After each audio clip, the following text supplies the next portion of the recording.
Stop right here. You've just learned 2 ruthless lessons that most people will never understand. You now know that intentions are worthless, that relationships are transactions, that merit doesn't win, positioning does. But knowing this changes nothing if you do nothing with it. Right now, make a choice. Are you the person who consumes information and forgets it by tomorrow, who nods along, feels momentarily enlightened, then returns to the same patterns that keep you powerless? 9. Or are you the person who commits, who recognizes that strategic intelligence isn't a one-time download, it's a continuous upgrade?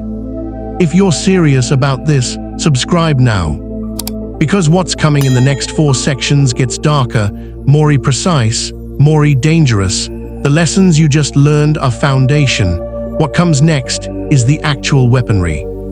You're about to discover how to become completely invisible while seeing everything, how to read people's pain like a blueprint, how to let enemies destroy themselves while you watch from the shadows, how to control reality itself without anyone knowing you're controlling anything. But I need to know you're committed, that you're not just curious, you're hungry.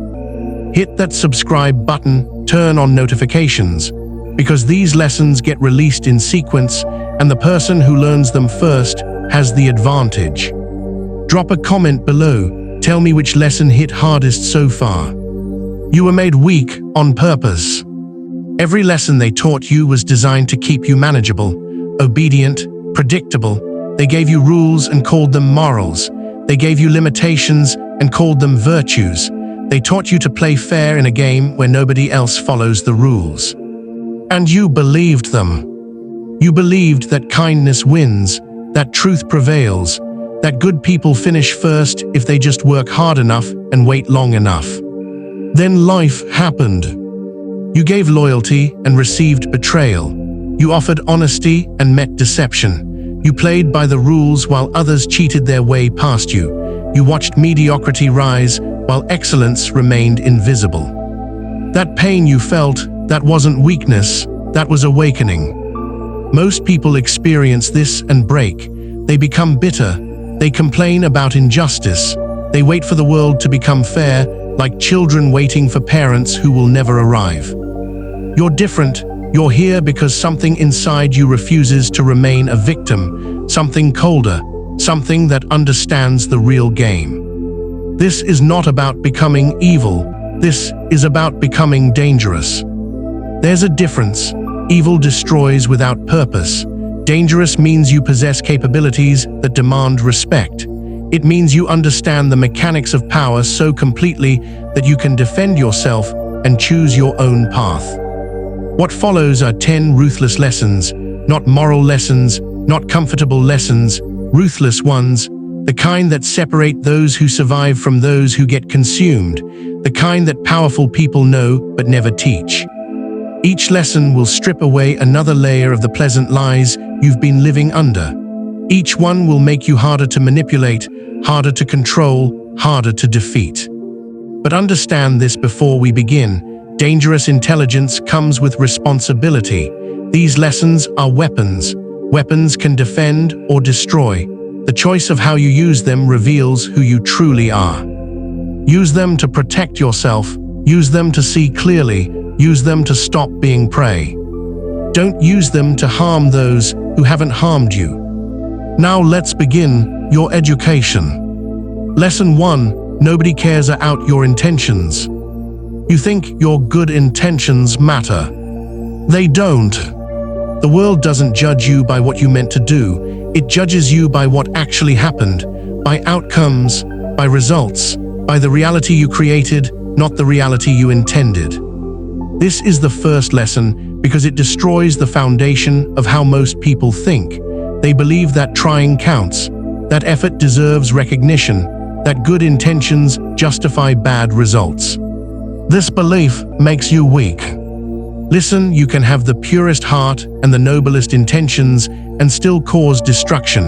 You can mean well and still betray someone. You can try your hardest and still fail completely. And when you fail, nobody cares that you meant well. The person you disappointed doesn't care about your intentions. The opportunity you lost doesn't care about your effort. The consequences of your actions don't soften because your heart was pure. Results are the only language reality speaks. You see this everywhere once you know to look for it.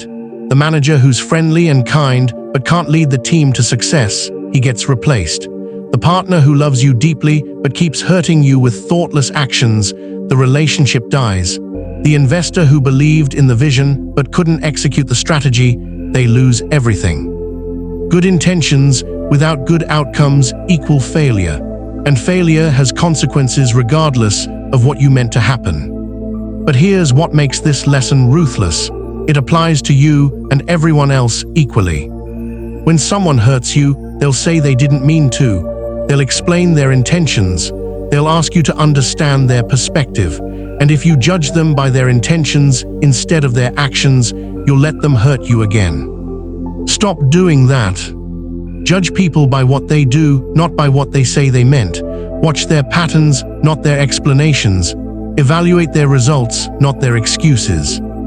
Someone who constantly apologizes but never changes behavior is showing you exactly who they are.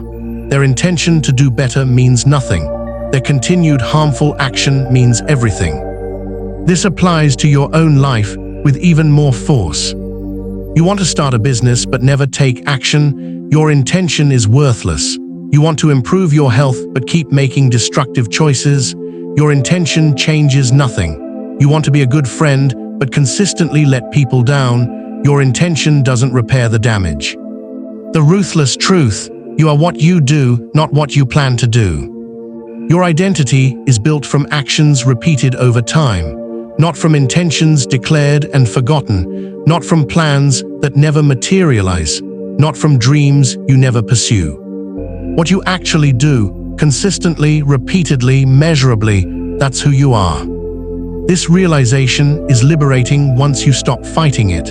It means you can stop judging yourself by your internal narrative and start measuring yourself by your external reality. Are you actually the person you claim to be? Look at your actions, they don't lie. Do people actually experience you the way you think they do? Look at the results of your interactions, they reveal the truth.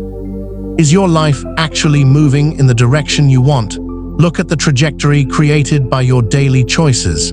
That's your real direction. When you embrace this lesson fully, you gain a tremendous power, clarity.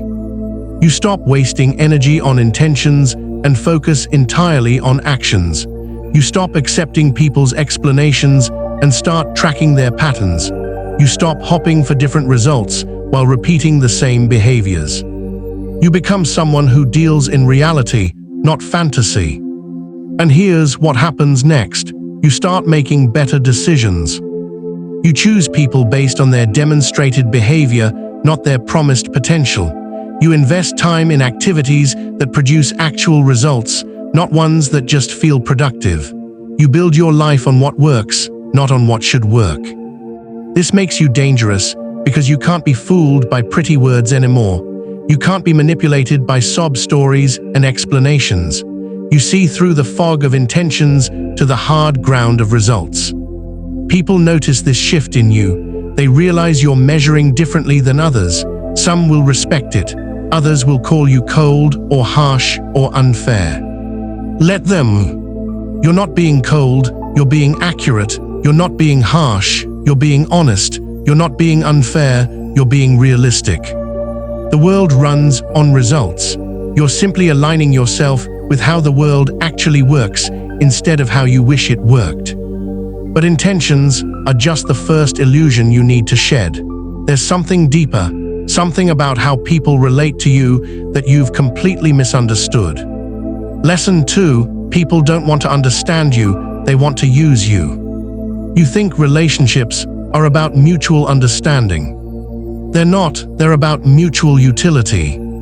This sounds cynical, it's not, it's observation. Every relationship in your life exists because both parties gain something from it. Remove the gain, and the relationship dissolves. This is true for friendships, romances, professional connections, family bonds, all of it. The difference between relationships that feel genuine and relationships that feel transactional is simply this. In genuine relationships, both people are getting what they need. In transactional relationships, only one person is. But both are built on utility. Both are exchanges. Both continue because they serve the needs of the participants. Understanding this changes everything.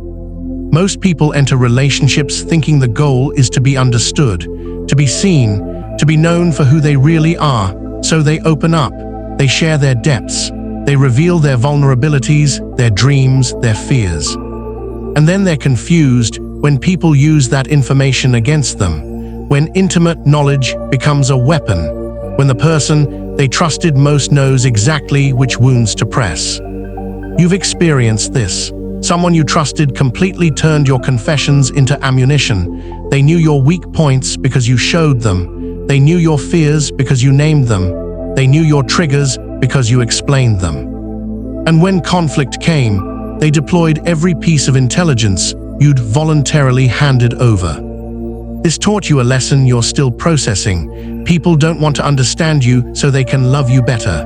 They want to understand you so they can predict you, influence you, control you, or use you more effectively. Not always consciously, not always maliciously, but always functionally.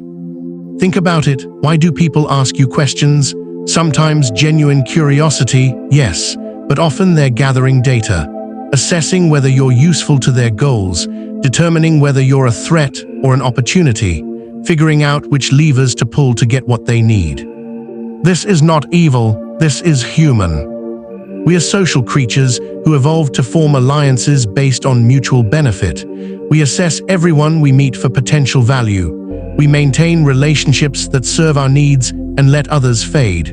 This happens automatically, unconsciously, constantly. The naive person doesn't realize this is happening and gets exploited. The bitter person realizes it and becomes cynical and isolated. The dangerous person realizes it and becomes strategic. You're becoming the third type. When you understand that relationships are built on utility, you stop giving yourself away for free. You stop providing value without receiving value. You stop being the person everyone comes to for help who has no one to help them. You become selective. Before you invest deeply in someone, you watch what they actually provide, not what they promise, not what they say they value, what they actually do. Do they show up when you need them, or only when they need you? Do they offer support, or only request it? Do they add value to your life, or only extract it? This evaluation isn't cold, it's necessary. Because your time, your energy, your knowledge, your network, these are finite resources. Spending them on people who don't reciprocate is like pouring water into a broken container. Here's where it gets ruthless. Once you realize relationships are utility-based, you can engineer them strategically. You can position yourself as valuable to people you want access to. You can become useful in ways that create alliances. You can offer specific benefits that generate specific returns. This isn't manipulation if you're genuinely providing value. It's strategy. The person who solves problems becomes indispensable. The person who connects people builds a powerful network. The person who provides rare skills or knowledge becomes someone others want to keep close. You're not tricking anyone. You're making yourself genuinely useful, which creates genuine bonds based on genuine mutual benefit. But here's the key distinction. You do this consciously, not desperately. The desperate person makes themselves useful hoping to be loved. The strategic person makes themselves valuable while maintaining their independence. The desperate person becomes a doormat. The strategic person becomes a partner. You must provide value from a position of strength, not need. You must be useful because you choose to be, not because you're afraid of being abandoned. This means you need options, multiple relationships, multiple sources of support, multiple places where you're valued. Never put yourself in a position where one person holds all your emotional or practical resources. When you have options, you can afford to be generous without being exploited. You can invest in people without becoming dependent on them. You can walk away from relationships that become extractive rather than reciprocal. This is the power of understanding utility. You stop being used and start building genuine partnerships based on mutual benefit. But watch what happens. As you become more selective and strategic, some people will resist. They'll call you transactional. They'll say you've changed. They'll miss the version of you that gave without measuring. These are usually the people who are taking more than they gave. Let them go. Real relationships, ones built on genuine mutual value, will strengthen when you become more strategic. Because strategic doesn't mean selfish, it means intentional. It means building connections that serve everyone involved, not just one party. The people who truly value you will appreciate that you're no longer being drained by those who don't. And you'll notice something remarkable. When you stop being available to everyone, you become more valuable to those who matter. Scarcity creates value. Boundaries create respect. You're not withdrawing from connection. You're elevating the quality of your connections by refusing to participate in extractive relationships. This makes you dangerous because you can't be used anymore. You can't be guilted into giving what you don't want to give. You can't be shamed into relationships that don't serve you. You've learned to see relationships clearly, as exchanges that continue when both parties benefit and end when they don't. This clarity protects you. It helps you invest wisely. It keeps you from wasting years on people who are never going to reciprocate. But understanding intentions and relationships is just the beginning. You've learned what doesn't matter and who to watch carefully. Now you need to learn the most dangerous skill of all, how to become completely unreadable while reading everyone around you, how to hide in plain sight while seeing through every mask others wear, how to make people believe they understand you while you map every corner of their psychology. You talk too much. Every conversation, you spill your thoughts like coins from a torn pocket, your opinions, your plans, your history, your feelings. You think this builds trust. You believe transparency creates connection. It doesn't, it creates targets. The person who knows everything about you holds every lever of your control. They know which buttons produce anger, which threats generate fear, which promises generate hope, which memories generate shame. You handed them the manual to your manipulation. This ends now. Lesson 3: Mystery is power. You've been taught that openness is a virtue, that hiding things means you have something to be ashamed of, that good people have nothing to hide. This is programming designed to keep you exposed. Because exposed people are controllable people, transparent people are predictable people, and predictable people are powerless people. Think about the most powerful figures you know, not celebrities, they're performers. I mean actual power. The people who shape industries, move markets, control outcomes. You don't know much about them. They don't explain themselves. They don't justify their decisions. They don't share their strategies or reveal their next moves. They understand something you're learning now. Information flows in one direction, toward power, never away from it. When you reveal everything, you surrender the single greatest advantage in any interaction: the other person's uncertainty about who you are and what you'll do next. Uncertainty creates hesitation. Hesitation creates space. Space creates opportunity. Watch how this works in practice. Someone asks about your weekend. Most people create a detailed narrative: where they went, who they saw, what they ate. Every mundane detail offered freely, as if the asking itself creates an obligation to answer completely. You do differently now. I took care of some things, you say, then you ask them a question. Notice what just happened. You acknowledge the question without answering it. You didn't lie. You didn't deflect rudely. You simply didn't provide the full story they expected. And in that gap, that space between their expectation and your response, something shifts. They become more interested, more curious, more attentive to what you say next, because they realize you don't say everything. This principle scales to everything. Someone asks about your plans, you share direction without details. Someone asks about your past, you share lessons without stories. Someone asks about your capabilities, you demonstrate when necessary, but never advertise. You become like deep water, calm on the surface, unknown below. But here's the discipline most people lack. You must be comfortable with silence, with gaps in conversation, with questions that hang in the air unanswered. Most people panic in silence. They fill it with words, and those words, spoken to ease their own discomfort, usually reveal more than they intended. You won't panic, you'll wait, you'll let silence do its work. Because silence is a tool, it creates pressure that others feel compelled to relieve, and when they relieve it, they talk, and when they talk to fill silence, they confess. Watch this happen. Someone asks you a probing question. Instead of answering immediately, you pause, you look at them thoughtfully, you let 3 seconds pass, 4, 5. They start explaining why they asked, or they rephrase the question, revealing what they're really after, or they start talking about themselves, giving you information while you've given nothing. You've inverted the power dynamic without speaking a word.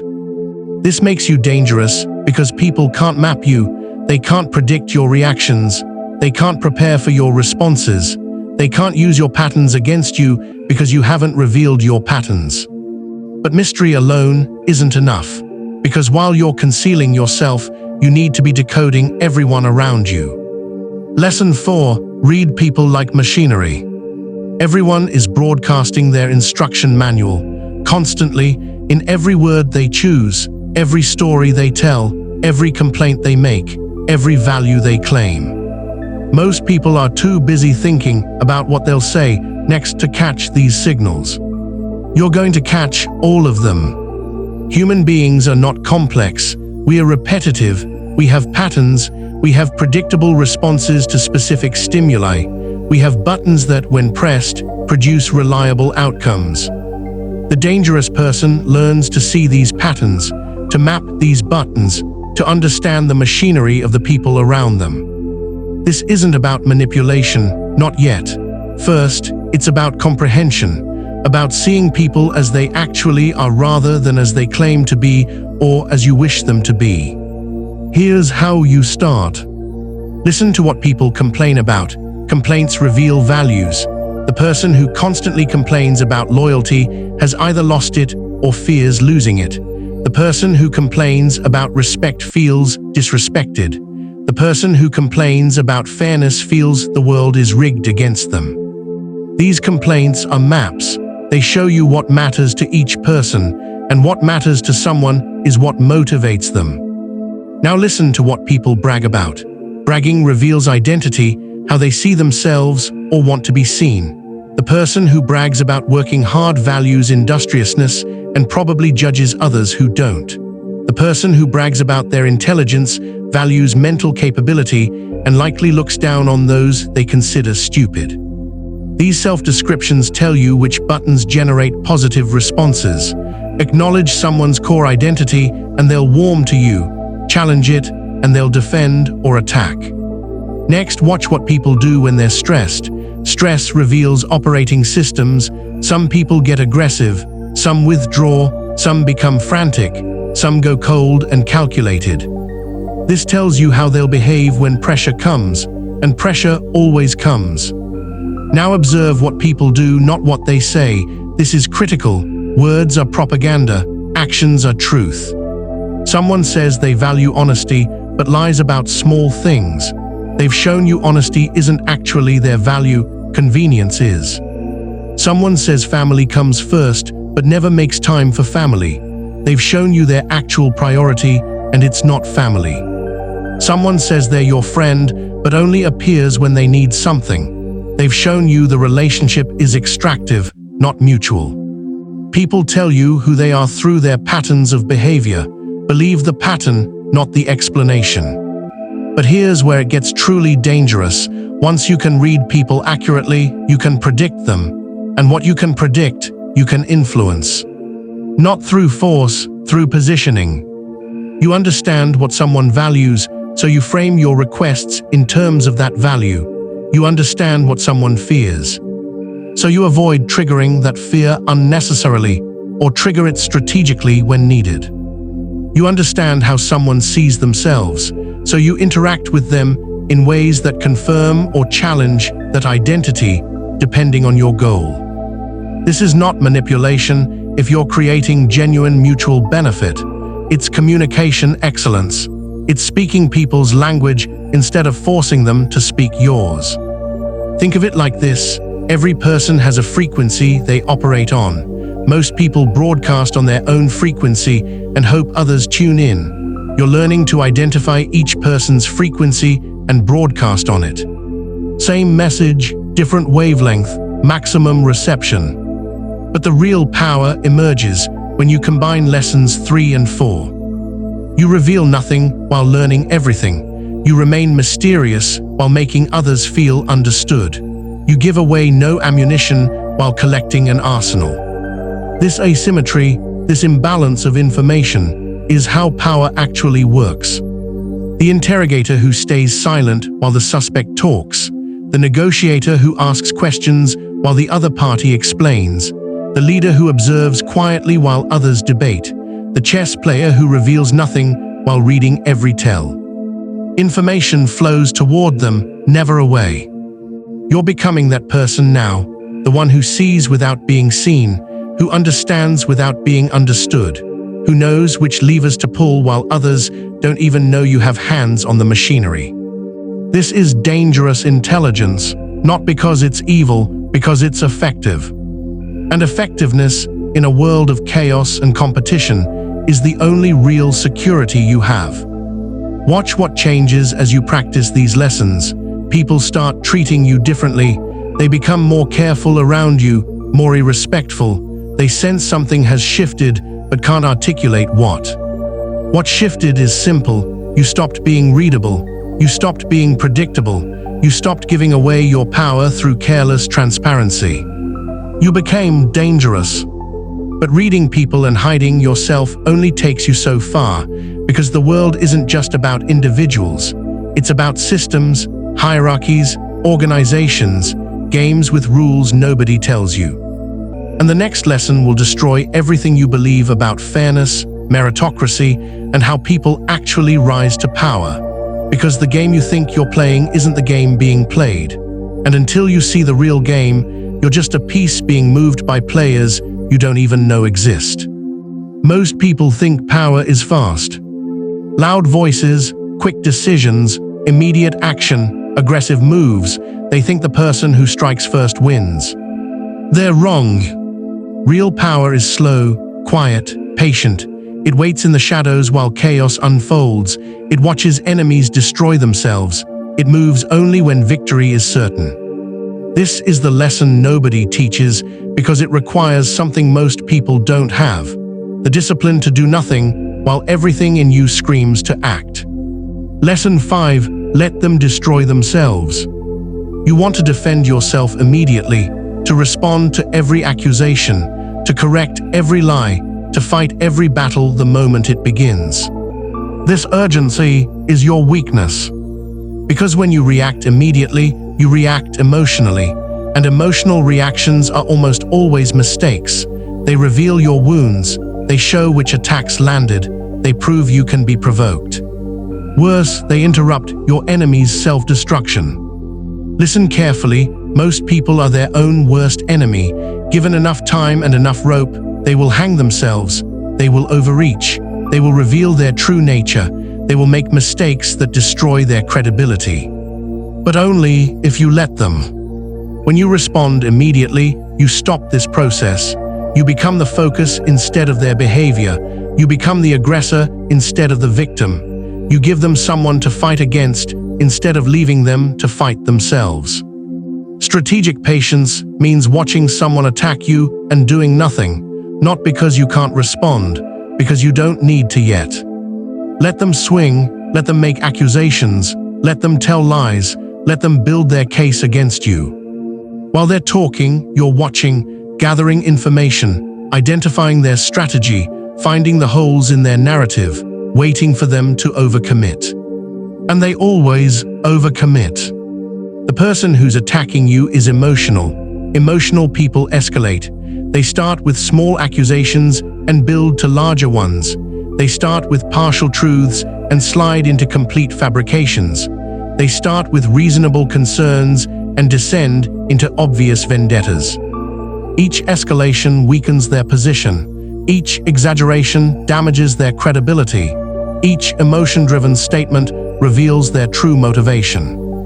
And you're collecting it all, documenting it, saying nothing. Then when they've fully committed, when they've said things they can't take back, made claims they can't prove, burned bridges they can't rebuild, you respond. Not emotionally, factually, with evidence they didn't know you had, with receipts they didn't know you kept, with witnesses they didn't know were watching. You dismantle their entire case in one move, not because you're reactive, but because you're prepared. And because you waited, everyone has already seen them at their worst, seen them lose control, seen them make it personal, seen them behave exactly as you're about to prove they behaved. Your restraint becomes evidence of your character. Their escalation becomes evidence of theirs. This is how patient people destroy impatient people without appearing to attack at all. But this only works if you can control your need for immediate vindication, if you can let lies sit unchallenged while you build your response, if you can endure short-term damage for long-term victory. Most people can't. Their ego demands immediate defense, their anger demands immediate expression, their fear demands immediate action. You're not most people anymore. You've learned that the person who moves first often loses. The person who waits for the perfect moment often wins. This applies to conflicts, negotiations, competitions, everything. In conflicts, the person who stays calm while the other person rages wins the audience. Even if the angry person has legitimate points, their delivery destroys their credibility. In negotiations, the person who can wait longer gets better terms. The desperate person accepts bad deals. The patient person watches desperation grow in others and extracts concessions. In competitions, the person who doesn't exhaust themselves early has energy for the finish. They watch others burn out, then make their move when resistance is weakest. Patience is not passive, it's predatory. Like a hunter in a blind, motionless, silent, waiting for the prey to move into position, the amateur hunter chases and scares the prey away. The professional hunter waits until the shot is certain. You're becoming the professional. But there's something even more ruthless than letting enemies destroy themselves. Lesson 6. Pain is data, yours and theirs. You've been taught to avoid pain, to minimize suffering, to comfort yourself and others when hurt arrives. This is making you weak. Pain is not something to avoid. Pain is information. The most valuable information you'll ever receive. And the person who learns to read pain, their own and others, gains a devastating advantage. Start with your own pain. Every time something hurts, ask why, not in a self-pitying way, analytically, clinically, like you're examining someone else. What exactly triggered this pain? What belief or expectation was violated? What fear does this activate? What pattern from my past is this repeating? Most people feel pain and immediately try to make it stop. They distract themselves, numb themselves, blame someone else, anything to avoid sitting with the discomfort. You're going to do the opposite. You're going to study it. Because pain is your psychology sending you critical information. It's showing you where you're vulnerable, where you have unhealed wounds, where your buttons are, where your boundaries were crossed. This information is gold. When you know your own pain triggers, you can protect them. You know which situations to avoid, which people to keep at distance, which tactics will be used against you. More importantly, you can desensitize yourself to certain pains. You can expose yourself gradually to discomforts that used to control you. You can build tolerance to rejection, criticism, failure, loss. And when these things no longer hurt you the way they hurt others, you become extraordinarily difficult to manipulate. The person who threatens you with rejection can't control you if you're not afraid of being alone. The person who threatens you with failure can't control you if you've already failed and survived. The person who threatens you with criticism can't control you if you've learned to separate your worth from others' opinions. You turn pain into immunity. But here's where it gets ruthless. Once you understand your own pain, you can understand everyone else's.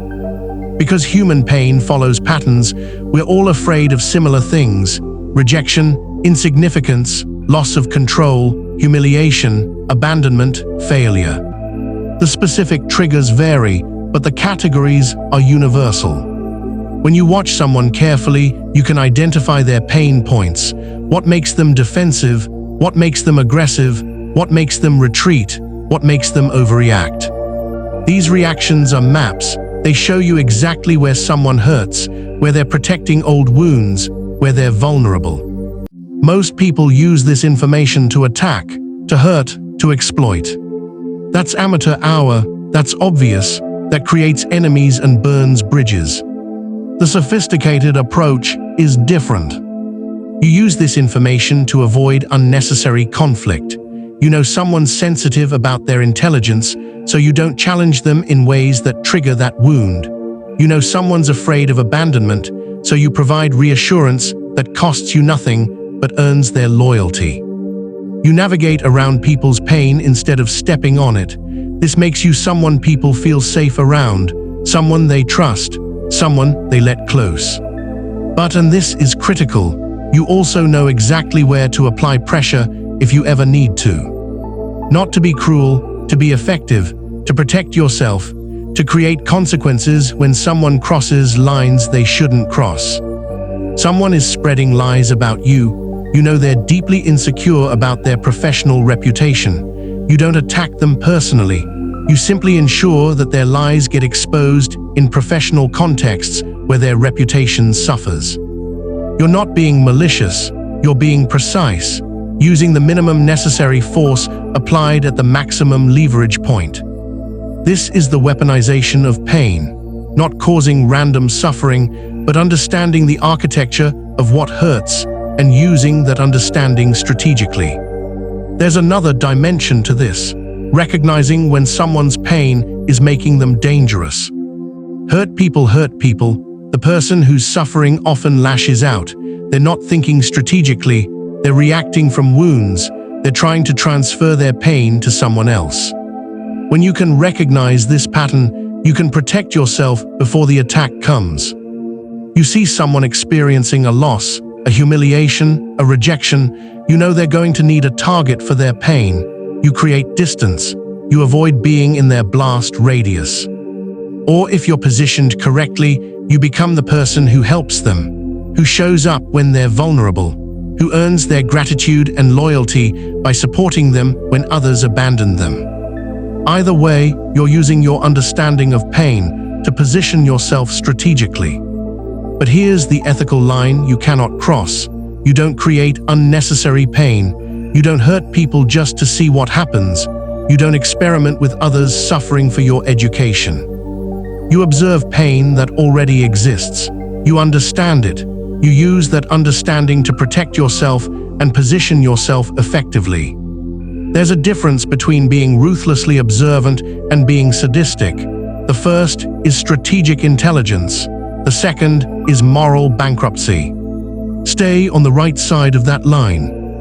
When you master this lesson, you become someone who can't be controlled through emotional manipulation. Someone who sees through attacks to the pain driving them. Someone who understands human vulnerability without exploiting it unnecessarily. You become dangerous because you're operating from understanding while others are operating from reaction. And understanding always beats reaction. These lessons are accumulating now. You're not just learning isolated techniques. You're building a complete system of strategic thinking. You know intentions don't matter, only results. You know relationships are utility-based transactions. You know mystery protects you while reading people empowers you. You know the game is rigged and how to rig it better. You know loyalty is conditional and should be given strategically. You know patience lets enemies destroy themselves. You know pain is data that reveals vulnerability. Each lesson makes you harder to manipulate, harder to control, harder to defeat. But there are two lessons left, the darkest ones, the ones that separate those who understand power from those who wield it. Because everything you've learned so far is defensive, protective, it keeps you safe and positions you well. But what comes next is offensive, active. These final lessons will teach you how to shape reality itself, how to make people believe what you need them to believe, how to control outcomes without anyone realizing you're controlling anything, how to become the invisible hand that moves every piece while appearing to move nothing. You've learned to protect yourself, to read the game, to position strategically, to use patience as a weapon, to turn pain into intelligence. Now you learn to control everything without appearing to control anything. This is where defensive strategy becomes offensive power, where protection becomes domination, where understanding becomes influence so complete that people believe they're making their own choices while executing exactly what you designed. This is the invisible throne, the seat of power that nobody sees, the hand that moves every piece while remaining outside the board. Lesson 7. Control the narrative, control reality. Reality is not what happens. Reality is what people believe happened. Two people can witness the same event and walk away with completely different understandings of what occurred. Same facts, different interpretation, different reality. The person who controls which interpretation spreads controls reality itself. This is not philosophy. This is the most practical form of power that exists. Think about every conflict you've witnessed. The facts matter less than who tells the story first, who tells it most convincingly, who tells it to the right audience. The person who frames the narrative wins, even if they're wrong, even if the evidence contradicts them, even if the truth is completely different. Because humans don't process information objectively, we process it through frameworks, through stories, through narratives that make sense of chaos. Give someone the framework, and they'll fit the facts into it. Even facts that don't fit will be twisted, ignored, or reinterpreted to match the narrative they've already accepted. This is your weapon.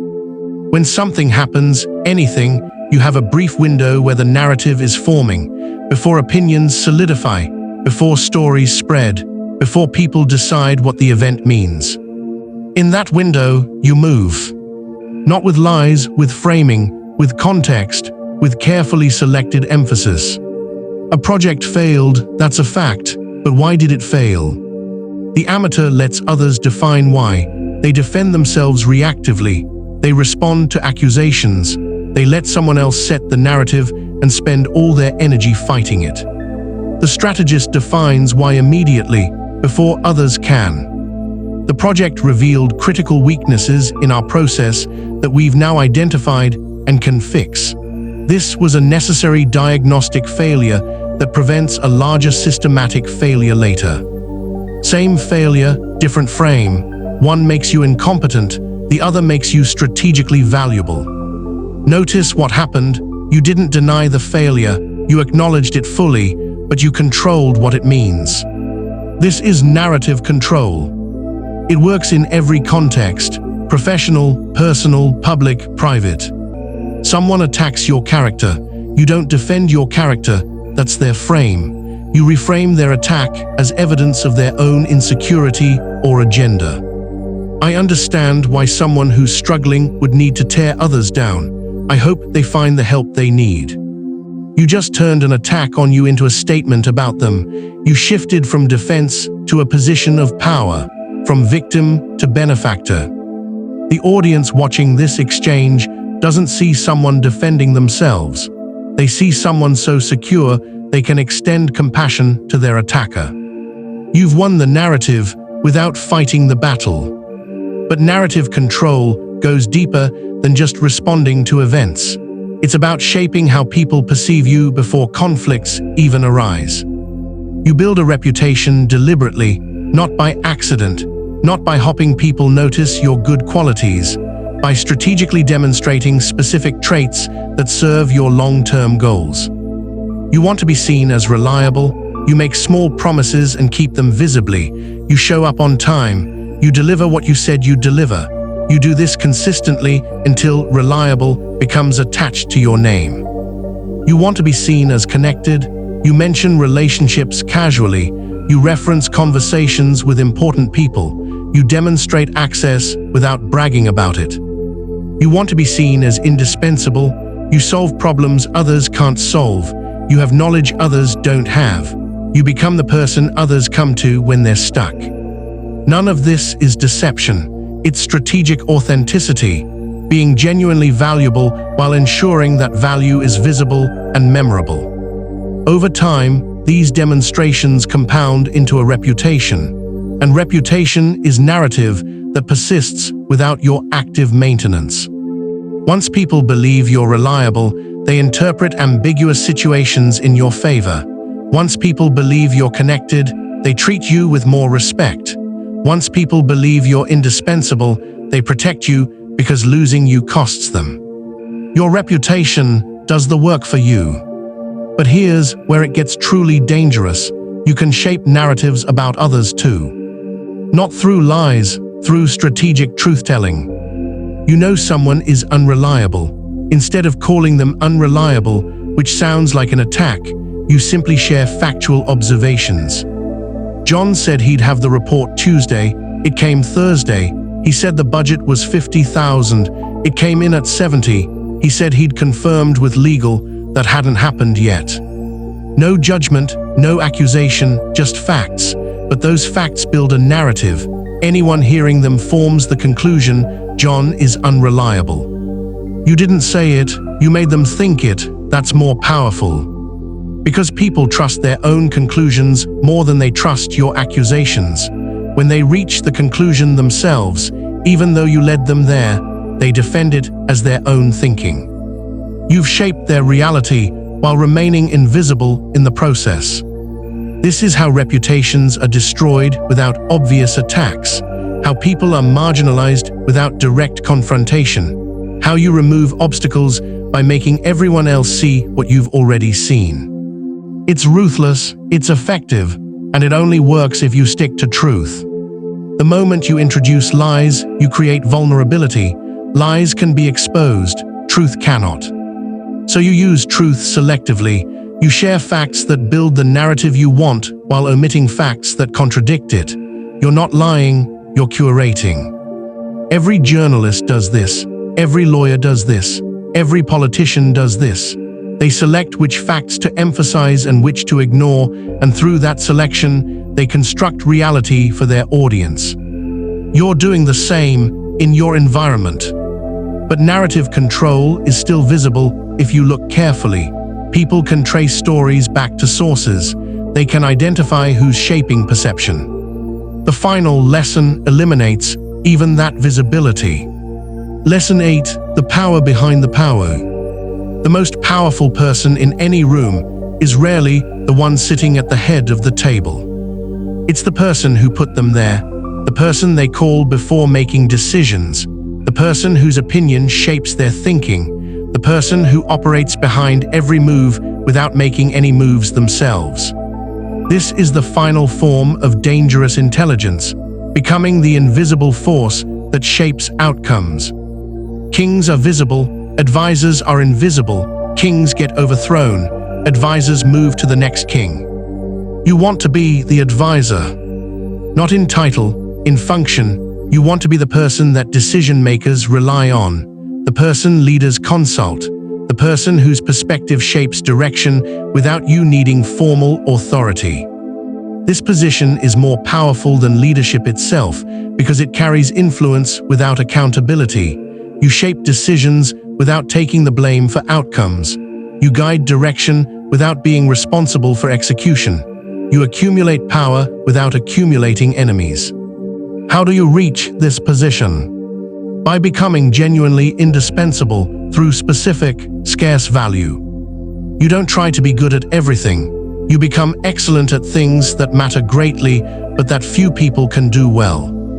Maybe it's understanding financial complexity that others find confusing. Maybe it's navigating political dynamics that others find exhausting. Maybe it's seeing strategic patterns that others miss. Maybe it's having relationships with key people that others can't access. Whatever it is, you develop capability that creates dependency. When the leader has a complex financial decision, they call you. When there's a political situation that needs careful navigation, they call you. When they need to understand what's really happening beneath surface appearances, they call you. Each call reinforces your value. Each consultation deepens the dependency. Each time your advice proves sound, you become more integral to their success. Eventually, they stop making significant moves without consulting you, not because you demanded it, because they need you. This is power, but it only works if you remain in the background. The moment you start taking credit publicly, you become a threat. You trigger the leader's insecurity. You activate competition. So you let them take all the credit. You let them appear brilliant. You let them look like the genius. Privately, they know whose thinking shaped the decision, whose analysis revealed the opportunity, whose relationships made it possible. That private knowledge is your leverage. That dependency is your security. And because you're not visible, you're not a target. Others compete for the formal position. They fight each other. They plot and maneuver and exhaust themselves trying to reach the throne. You're already behind it, closer to power than any of them will ever reach, safer than anyone sitting on top. This strategy works in every environment: professional organizations, social groups, families, communities. You're not the loudest voice. You're the voice the loud people listen to. You're not the decision maker. You're the person who shapes what decision makers think. You're not the visible power. You're the invisible force. Here's how you operate from this position. You never command, you suggest. You plant ideas and let others believe they thought of them. You ask questions that lead people to conclusions you've already reached. You provide information at strategic moments that shifts thinking in specific directions. Have you considered how this might affect the Johnson account? I was talking to their team last week, and they mentioned being sensitive to exactly this kind of thing. You just changed the decision without appearing to advocate for anything. You simply shared information. The decision maker takes that information and adjusts course. They think they're being thoughtful. You know you're being influential. This is invisible control. You're shaping outcomes while leaving no fingerprints. No one can accuse you of manipulation because you never manipulated, you just informed. No one can blame you for bad outcomes because you never decided, you just advised. But you know which dominoes you tipped. You know which information you shared and which you withheld. You know which questions you asked and why you asked them. You're playing a game nobody else sees. And from this position, you accumulate something more valuable than formal power. You accumulate leverage across multiple domains. Because you're not tied to one leader, one organization, one position, you're the person multiple people rely on, multiple leaders consult, multiple organizations want access to. If one relationship ends, you have others. If one position disappears, you have alternatives.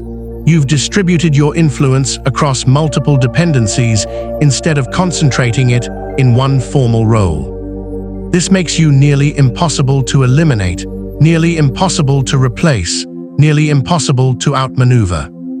You've become what water becomes in stone, not the hard surface that can be broken, but the persistent force that flows through cracks, that finds every weakness, that shapes what appears solid through patient, invisible pressure. You've now learned all 10 lessons. They accumulate into a complete system, a way of seeing, a way of operating, a way of moving through the world that makes you extraordinarily difficult to manipulate, control, or defeat. You know that intentions are worthless without results. You know that relationships are transactions requiring mutual benefit. You know that mystery protects while observation empowers. You know that merit matters less than visibility, relationships, and positioning. You know that loyalty is conditional and should be given strategically. You know that patience destroys enemies better than aggression. You know that pain is data revealing vulnerability. You know that controlling narrative controls reality. You know that invisible influence exceeds visible authority. Each lesson is a tool. Together, they form a complete arsenal. But tools are neutral. A knife can cut food or cut throats. The tool doesn't determine the outcome, the wielder does. So here's your final choice, the one that determines what you become. You can use these lessons to protect yourself while building something valuable, to defend yourself while contributing positively, to see clearly while acting ethically, to accumulate power while using it responsibly. Or you can use them purely for selfish gain, to manipulate without conscience, to harm without hesitation, to accumulate power for its own sake, regardless of cost. The first path makes you dangerous and valuable, someone worth having as an ally, someone who can't be victimized but who doesn't create unnecessary victims.